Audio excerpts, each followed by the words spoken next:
Ceci n'est pas un consentement. Porter de jolis dessous, ne rien porter du tout, porter une alliance, ce n'est pas consentir.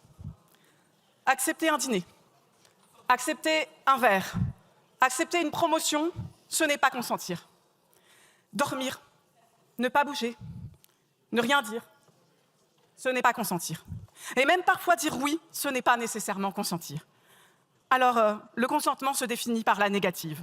Et voilà pourquoi il ne faut pas laisser les accusés de violences sexuelles le brandir comme une évidence. Voilà pourquoi il faut l'inscrire dans notre législation sur le viol.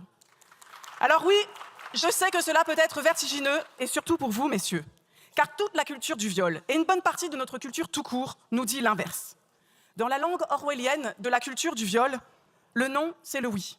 Les cris de douleur sont des cris de plaisir. La sidération et la peur sont l'abandon et la langueur. Dans les récits de la culture du viol, le violeur, c'est le loup qui erre dans les bois en quête d'une proie. Et pourtant, dans le conte, c'est bien sous le toit de Mère Grand que le chaperon rouge se fait dévorer. Et pourtant, c'est le prince charmant qui embrasse la belle au bois dormant sans son consentement.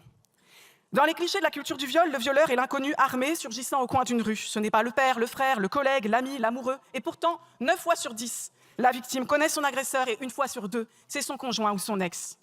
La culture du viol demande à la victime de s'être bien débattue, de se montrer affectée mais sans changer sa version des faits. Elle fait de ces troubles, pourtant des symptômes de l'agression, des indices d'affabulation. Elle est aveugle aux violences subies par la femme migrante, prostituée, handicapée, psychiatrisée, précarisée, autant de proies, du policier, du bon père de famille, du médecin, de l'élu local qui deviendra un jour ministre de la Justice. Définir le violeur comme un étranger et l'étranger comme un violeur, c'est couvrir tous ces chevaliers blancs. Une pratique très appréciée de l'extrême droite, d'ailleurs fermement opposée à cette loi. Une pratique aussi bien répandue dans certains rangs macronistes. Collègues, nous ne pourrons pas passer de la culture du viol à la culture du consentement sans poser la question de tous les rapports de domination, patriarcaux, sociaux, raciaux. Alors oui, c'est vertigineux. Mais ce qui devrait nous donner à nous le vertige, ce sont les 3 femmes qui auront été agressées sexuellement en France le temps de ce discours. Les 94 000 femmes victimes de viol ou tentatives de viol par an, les 94% de plaintes classées sans suite, les 1% de plaintes seulement aboutissant à une condamnation. Comme législateurs, que faisons-nous contre cela ? Nous pouvons modifier la loi, c'est ce que nous allons enfin faire. Après ce très long travail de processus de navette parlementaire, après 1 an après le rejet d'un premier texte que j'avais porté au nom du groupe de la France Insoumise.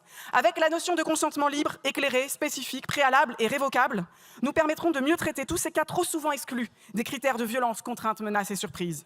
Nous empêcherons les agresseurs de présumer le consentement en leur demandant comment ils s'en sont assurés. Nous pousserons les policiers et magistrats à porter l'attention non pas sur la victime, mais sur les circonstances, rapports de force, vulnérabilité, empêchant de dire non et donc empêchant de consentir. Je suis heureuse que cette notion de circonstance ait été maintenue malgré la tentative du Sénat de l'enlever et malgré les vives critiques qu'elle m'avait values à l'époque, alors même que je la reprenais de la Convention d'Istanbul, dont la France est signataire depuis longtemps. Mais cette loi ne fera pas tout. Et elle ne servira certainement pas d'amnistie. Cette loi n'effacera pas la honte de la France, déjà condamnée par la Cour européenne des droits de l'homme, et qu'elle soit encore l'objet de plusieurs plaintes pour des procédures judiciaires ne respectant pas les droits des victimes. La honte plus cuisante encore que parmi ces procédures figure celle qui vise personnellement Gérald Darmanin, ministre de la Justice. Cette loi n'occultera pas le scandale de cette nouvelle saignée budgétaire, un budget muet sur la formation de notre police et notre justice qu'il faut pourtant d'urgence démasculiniser, selon la secrétaire nationale de la Commission consultative des droits de l'homme.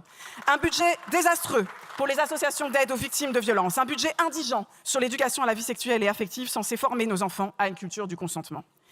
Collègues, dans quelques minutes, cette loi sera adoptée.